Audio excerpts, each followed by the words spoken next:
गुरुर्ब्रह्मा गुरुर्विष्णु गुरुर्देवो महेश्वरः गुरुर्साक्षात् परब्रह्म तस्मै श्री गुरुवे नमः। राधे राधे। आप सभी को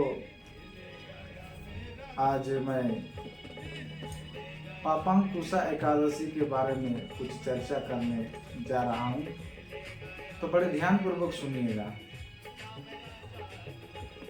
ऐसे माना जाता है कि हमारे सनातन हिंदू पंचांग के अनुसार प्रत्येक महीना 2 एकादशी आती है,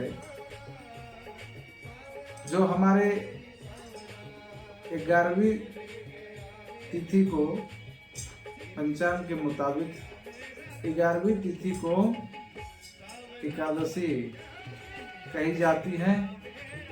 तो आज जो अश्विन मास के शुक्ल पक्ष में पापांकुशा एकादशी आने वाली है, उनको बड़ा विधि विधान से इस व्रत को करनी चाहिए।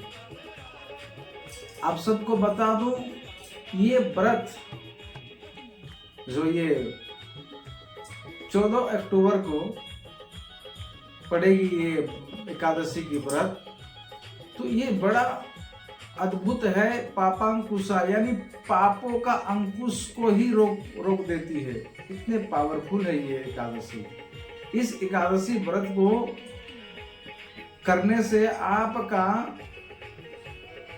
अगर आप सपनों में भी भगवान के बारे में या किसी भक्तों के बारे में और जघन्य जघन्य पाप कर्म अगर किए हैं, निंदा किए हैं, ये सारे पापों को नष्ट कर देते हैं और पापों का अंकुरित नहीं होने देती है। ये एकादशी का महात्म है। भगवान श्री कृष्ण महाराज युधिष्ठिर को ये व्रत विधि विधान से करने के लिए कहा था।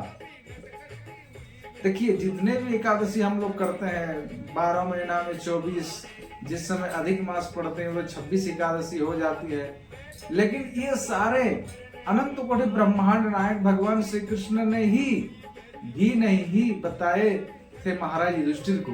ये भगवान सलाह दे रहे हैं, विश्व को विष्णु पद को प्राप्त होता है। हे युधिष्ठिर, इस व्रत के करने वाले 10 पीढ़ी मातृपक्ष, 10 पीढ़ी पितृपक्ष, 10 पीढ़ी स्त्री पक्ष तथा 10 पीढ़ी मित्र पक्ष का उद्धार कर देते हैं।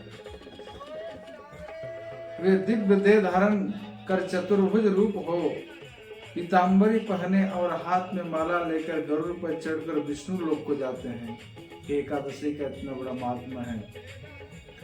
बाल्यावस्था, युवावस्था और वृद्धावस्था में इस व्रत को करने से पापी मनुष्य भी दुर्गति को प्राप्त ना होकर सदगति को प्राप्त होता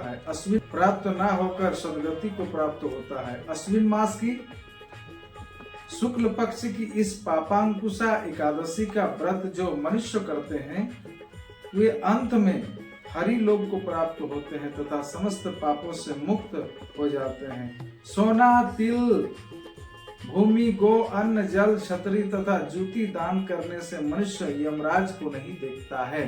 दान करने का भी महत्व है, इसीलिए आप लोग दान अवश्य करें।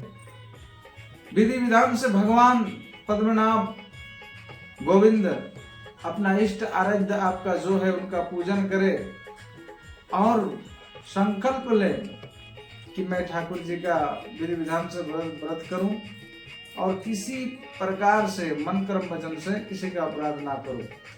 अगर सामर्थ्य हो तो कम से कम अर्धरात्रि माने आधा रात्रि तक आप कीर्तन करें।